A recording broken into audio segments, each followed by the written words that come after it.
than material relative truth.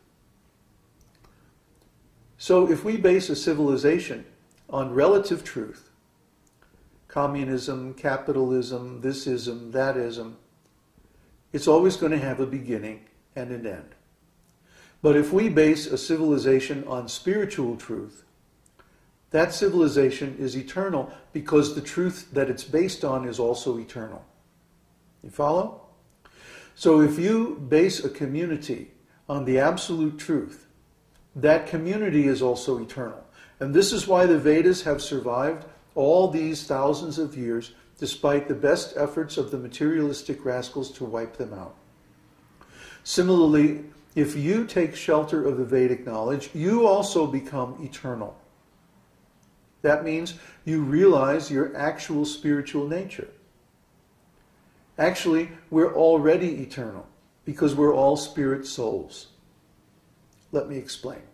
The first principle of Vedic knowledge is that each and every one of us is a spirit soul, a spiritual entity. We happen to be living in these bodies temporarily, but our actual existence is eternal. We are neither created nor destroyed, but we live forever, both in the past and in the future. This is the first spiritual truth given in the Vedas. Now someone might say, well, what is the proof of the existence of the soul?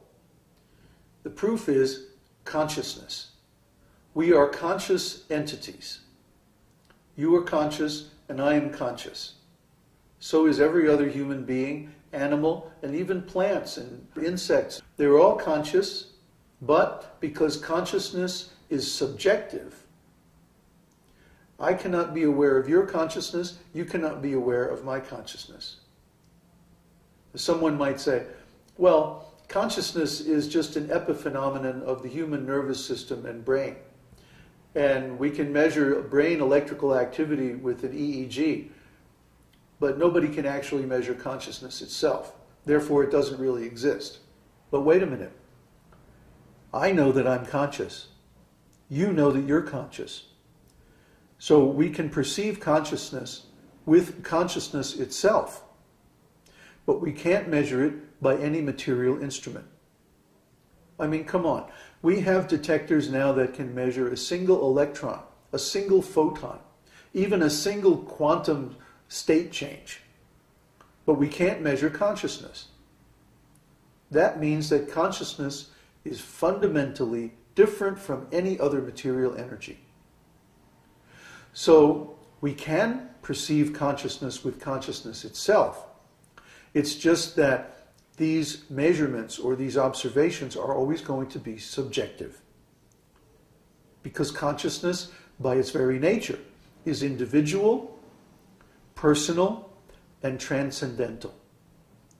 That means I cannot see your consciousness, you cannot see my consciousness, but each of us can individually perceive our own consciousness perfectly.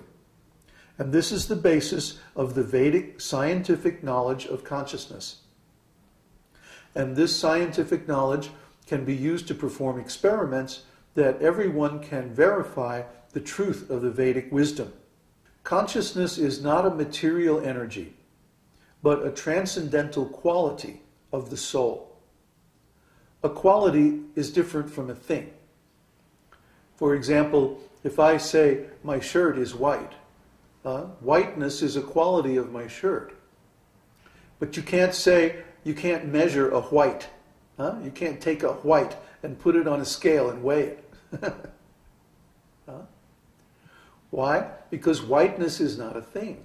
Whiteness is a quality. And certain objects have that quality, other objects don't. Similarly, the soul has the quality of consciousness. The soul is a real thing, but consciousness is a quality of that thing. So we will never be able to measure consciousness just like a substance, isolate it, put it in a test tube. No, it's not going to happen. But we certainly can be aware of consciousness and the qualities of consciousness. The main qualities of consciousness are material consciousness and spiritual consciousness. And the main states of consciousness are deep sleep dreaming, waking consciousness, and superconsciousness or spiritual consciousness. We're all familiar with the first three, but in spiritual consciousness, the consciousness is aware of and concentrated on a spiritual object. This can be our own consciousness itself, and in that case, our consciousness is aware of itself. This is the basic form of meditation. When consciousness is used to observe itself, which is quite possible to do because consciousness is self-referential. Consciousness can observe itself just fine. Consciousness is really a beautiful thing. It's recursive, just like some computer programs are recursive. They can call themselves again and again as objects. Similarly, consciousness can observe itself, consciousness can manipulate itself, consciousness can even clone itself. And these are more advanced subjects. But the basic idea is that consciousness is transcendental, not material, and therefore it has different properties than material objects. The quality of consciousness is determined by its contents. Now, we usually mistake the contents of our consciousness for consciousness itself. But actually, consciousness is simply like a mirror. It reflects whatever is put in front of it. The real question is, how are we directing our consciousness? How are we using our will to point our consciousness at different objects and reflect upon them? When we point our consciousness at material objects, which we observe through the material senses, then we take in impressions of a material quality. And because of this, our consciousness becomes colored by material qualities. But when we point our consciousness at spiritual objects, and we focus in meditation on those spiritual objects, then our consciousness takes on a spiritual quality. Just like if I reflect something in a mirror, the mirror takes on the color and shape of the object that I'm reflecting. So if I reflect a beautiful painting, the mirror takes on that same condition. But if I reflect something horrible and ugly in the mirror, then it takes on that condition. Similarly, when we reflect material objects in our consciousness takes on the qualities of those material objects, and it becomes contaminated or covered by them, like a mirror covered with a coat of paint.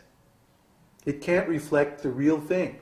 It can't reflect the actual condition of the world, and therefore we're in ignorance. When we're only aware of material objects, our consciousness is directed externally through the senses. And the senses and the material world are very far away from consciousness. They have a completely different quality than consciousness. This is unnatural and covered consciousness. Our consciousness becomes covered by the material qualities of the objects and the senses. But when we turn our consciousness inward, we can observe consciousness itself directly. And that's only the beginning. Spiritual meditation goes deeper and deeper inside.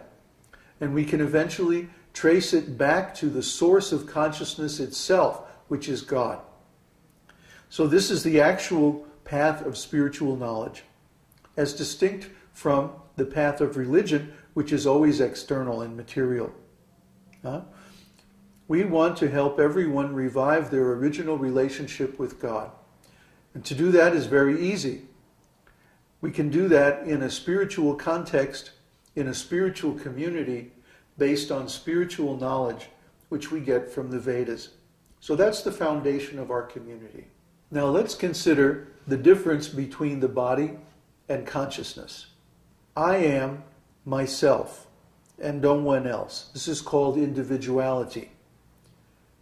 The same individual is present in the body when we have a little baby body, when we have a child body, when we have a teenager body, when we have a grown-up body, when we have an old body. The same individual is present in all those bodies. The body changes, but the person does not. Similarly, at the time of death, the body goes through another change. We move from one body to another body, from one location to another location. from one birth to another birth. In all these cases, the individual remains the same person. We may not be able to remember the previous body because the mind is part of the body. The mind is also material. That's why we forget things. That's why we sometimes make mistakes in our reasoning. Because the mind is material and it's subject to all the limitations of material things.